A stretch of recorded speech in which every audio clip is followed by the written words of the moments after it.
So if I had to pick one movie to watch on Halloween from this franchise, it'd be... So let's talk Evil Dead. I think there is quite a lot of good in this franchise and is something I had never engaged with up until this week. And I literally powered through the entire franchise this week and had a lot of fun with it. It's a perfect trope-filled set of movies that, if you're into horror, are kind of par for the course and don't take much effort to enjoy. Now, they're pretty scary and they have lots of really intense horror elements, but I think that's to its benefit. And even when it's doing stuff that's a little bit absurd and ridiculous, I think it works because it's not taking itself too seriously, which I'll get into more detail about with the further entries in the franchise. But today I'm just ranking them. We're just going to go through all 5 of them and talk about which one's better than the other in as short a time as possible. But I really need to know what you guys think and whether or not I'm nailing this order and getting it down and making sense of the whole thing. And I'll share a few things too that I think are pretty cool about how they made them.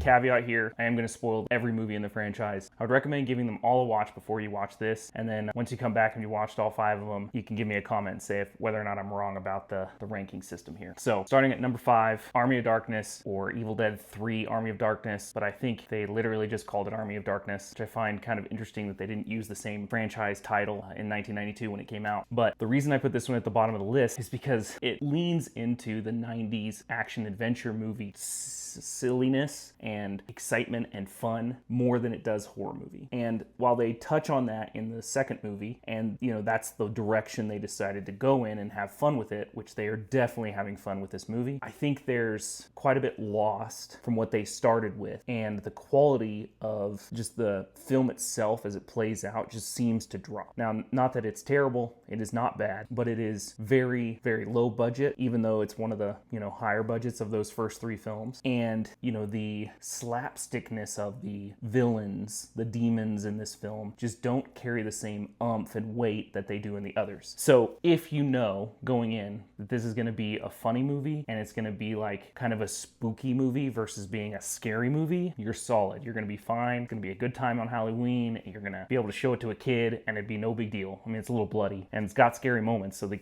kid probably needs to be aware of those things. But if you were going to show any of them to a kid, I would say this would be the best one, because the rest are even further down that path of maybe you could show Evil Dead 2 to a kid, but it still would be freaky, but none of the others. So with that, mentality, it's cool that they took, a risk and kind of went outside genre that was within the horror realm to kind of do this action adventure fantasy narrative based thing versus it being a survival against evil in the first 2. So I give them props for taking that risk and getting out into that next thing, but I definitely feel like pulled away from quality because they went so far in one direction. Because what they outlined in the first 2 films was a really consistent narrative that was gonna, have the ability to be flexible like that, but not take away from the horror elements. And I think this does take away from those horror elements so far that it suffers from it. And then I felt like the pacing was kind of off because the moments where he is fighting are so absurd and so slapstick and so silly that it just doesn't mean anything. And so by the time he gets the book and by the time the new villain comes up and is like talking, it doesn't land for me. Now, did I enjoy the ending with fighting skeletons in a medieval castle with, gunpowder being introduced and blowing up stuff and driving a car around with a big propeller? Yes, I had fun with this. And I'm not saying I wouldn't watch it again even. But as far as ranking it within the actual franchise itself, you have to make a decision somewhere, and I feel like this one comes in at the bottom. So, as I'm working through these, I was starting to think more deeply about how you rank a horror film. Why is a horror film good? Is it because of its jump scares? Is it because of its suspense? How it leads you to something and doesn't give it to you, or does give it to you?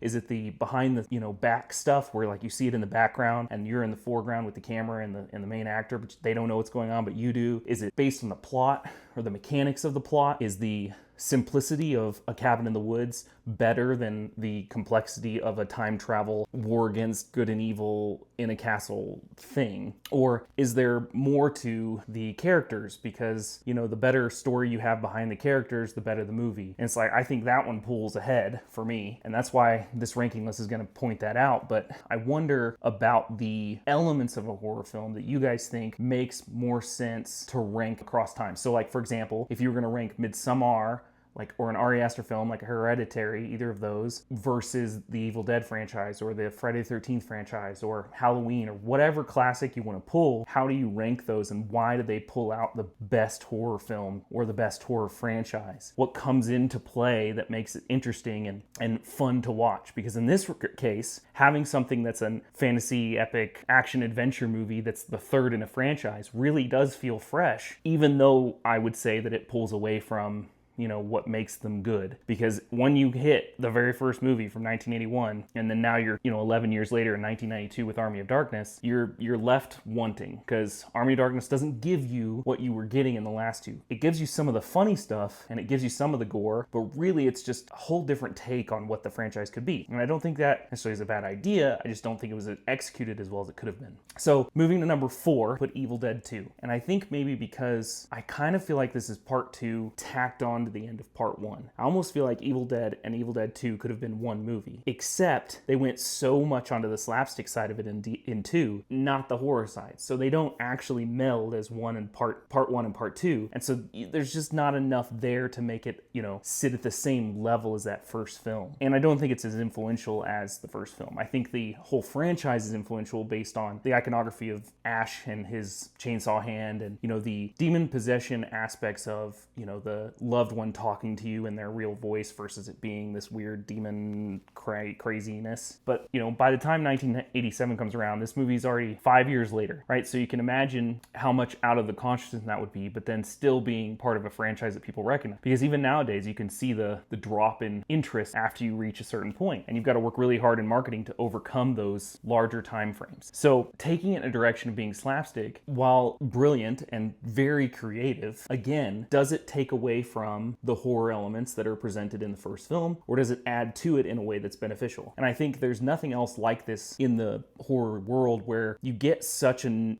awesome first movie and then the second movie just goes in a completely new direction, but within the exact same parameters of the first. Because the fact that it's the same location and it's the same look and budget and same gore and same actor and all of that is cinematic franchise or cinematic universe at its finest, right? And other franchises do this. I mean, a good example, of course, is Alien and Aliens, right? You're getting a horror sci-fi movie and then an action sci-fi movie. But I still feel like in quality level, you get a pretty good drop between the very first film and this one. Because while it is way better than Army of Darkness as just like a tight knit, can this guy survive another night? And then, the elements of adding in these other characters who make it through the trail, it's intriguing and it works. And while I wish that more movies could take a bite from this, where they're okay with changing so much, think like a Cloverfield versus a 10 Cloverfield Lane. I wish these genre mashups could happen more often. I think it does, from my own personal experience, take away slightly from the power of the first film. Something else I don't like is, because I'm trained on cinematic universes, and I admit this, the fact that the book changes every movie is a little bit silly to me. But then,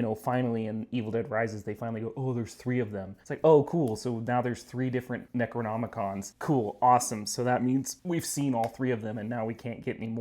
So number 3 on the list is Evil Dead Rises. And while I find this movie to be really, really good sequences of horror, her crawling through the air ducts to get in the apartment, the whole hallway scene through the pinhole of the door, the horror that's on display when it comes from what the people are doing once they're possessed, is really well done. The problem is I just don't really care about the characters. And on top of that, within the context of the franchise, it just doesn't really make sense why this book is different from the original book, why we're not in the woods again. And the reason that's the case is because it's supposed to be kind of a direct, or not a direct, but like a passive sequel to the remake in 2013, but it's 10 years apart. And so it's just so removed. And we're getting another one next year, Evil Dead Burn, and I kind of wonder if maybe they're going to try to harken back more, or if they're going to go more to the slapstick side of it. I have a feeling they're going to lean really heavily into the horror side, because that visceral, raw, intense gore all over the place that's happening in these newest 2 iterations, I think, is the way they're going to keep going. And I think they have something there. I think there's a consistency of the franchise that helps its IP and helps its marketing, but I also wish they could start working in some of those slapstick elements, and maybe that means bringing back Bruce Campbell, or doing something in regards where it's like Sam Raimi gets another shot at a new one, maybe, but he's probably too expensive now. Either way, this is a solid horror film, but not really an amazing film. And I'm going to stop here and I want to rank these, because Evil Dead, Army of Darkness, I would probably say lacks umph, even though it's fun and, turn your brain off, have a drink, it'd probably be all right. You'll have a good time with it. Evil Dead 2 sits in the pocket. It's funny, it's exciting, it's neat to see him try to survive another night. It's cool that it's all in the same, packaging, so to speak, as the first one. And then Evil Dead Rises is above and beyond, mainly because of its horror sequences and what it can do with the tension build and the regular gore build up, and what happens at the end with the tree trimmer, tree cutter, tree splitter. What are those called? Tree shredder? I don't remember. But anyway, pretty scary stuff and really well done stuff. But the movie itself, the packaging, the characters, they just feel kind of flat, and there's not a lot more than that. So I give it the above and beyond because it takes those horror elements that are cool about the franchise and just amplifies them in the new world, right, at 2023 versus, 1981. Okay, number 2 on the list is Evil Dead, the remake from 2013. I actually think this might be my favorite, even though I think the first one is better, because number 1 is Evil Dead from 1981, if you hadn't figured it out yet. So some of the things that just are kind of awesome from this is not only did they have a $1,600 short film that they did to get investment for it, they did not spend a lot of money on this first movie. The cabin they got was from a murder victim, or he died somehow. I'm not really sure what the whole story is, but literally the cabin was already kind of like a haunted, cabin in the woods thing, right? How can you get chemistry on screen? You can do it in a real place that has that real vibe. So that was pretty cool. And then all of the stuff with the camera motion. And I think what I'm going to do here is I'm going to talk about both of the 1981 and the remake together, because I think they both do this well, and it's the best remake I've ever probably seen because of the way that they don't do shot for shot, but this soft reboot, so to speak, of, hey, we're going to do new characters, but it's going to be the same basic story with the same basic elements, even to the point where she's going to go out in the woods and get trapped by the tree branches, or she kills the dog at some point, but it's off screen, which is weird, but maybe the tree did it. Who knows? He just imagines that she did it, which I'm sure she does, if you really want to. Maybe that was a deleted scene. But my point is that these are two of the same coin, and both are great in their own right. And I think the original is slightly better. And I'm going to give it that slightly better mainly because it was so groundbreaking. Because it's one thing to have a remake and you kind of already have all the ideas and all of the things to play with, but it's cool how they expanded upon that, which I'll talk about in a second. But overall, being new and genuine and completely creative and, working with a small budget versus, a higher budget, even though it made more money in 2013, it's a representation of ingenuity and creativity that I just want to give credence to. So the fact that they had to do camera movement, this is what I was getting at. The fact that they had to do camera movement with a bike and some boards, right? So that it was kind of looked like it was floating through the forest is just so cool. The cellar underneath the original house, they had to actually dig. They literally dug a hole out of the ground so that they could kind of fake a cellar. And the rest of it was just in building, on a soundstage. The remake in 2013, I think they something like 70,000 pounds of blood was used to make the full ending, if you will, where there's rain and then the puddle that she sinks into, and just all of that, which I'm sure they used a crud ton in Evil Dead Rises as well, especially with the wood chipper. That's what it's called. So super fun little details, and that even goes to show you when they were pitching these movies, was the gore a part of it? And it probably was, because even the way that they used chemicals and fake meat, or animal meat to dissolve in chemicals on screen is just so cool. And then a little bit of stop motion, and the way they do special effects in that original film is so great. And then you just get that repeated, but on a whole new level, because it's 2013 and there's been 30 years of improvements in that regard. And it's impressive. It's just gross and interesting and fascinating. Yeah, I think that overall the remake is excellent. And I think the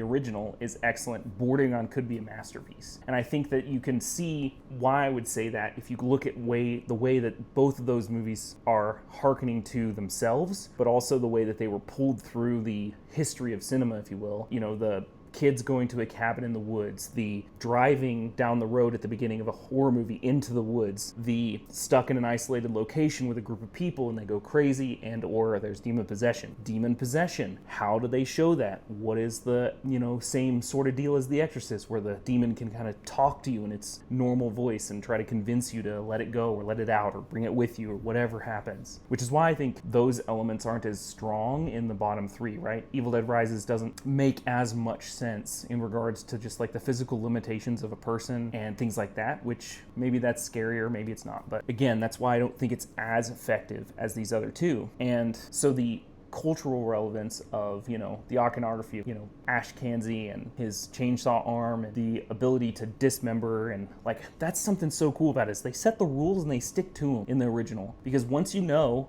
at the beginning that they can possess a person and then if you cut them up they're gone, you're just like, cool, my people have hope. I think sometimes horror movies kind of overdo the lack of hope and helplessness against evil, and it's such an interesting thing when you have a pathway forward that is something you can actually do. You just have to maybe sacrifice for it, right? Maybe you cut your hand off, or maybe you don't. Well, in the remake, it's the girl who does it, and that's pretty gross. But it isn't as effective as when Bruce Campbell does it. And I love these turns that they did in the remake to kind of, navigate you through a story that you know super well, but keep it fresh and interesting, and, not rely heavily on jump scares, but have the jump scares, because why else are you watching a scary movie except to have some of these fun things that make a horror movie interesting and exciting. And, speaking of cultural reference, I mean, it's gone beyond itself. It's gone out into the other mediums, as like there's a musical where you can actually get blood splattered on you, right? There's documentaries and like cultural, like cult culture around this franchise that I just don't think happens to a lot of different things. So to wrap up, you've got from bottom to top Army of Darkness, Evil Dead 2, Evil Dead Rise, Evil Dead Remake, Evil Dead 1981. I think that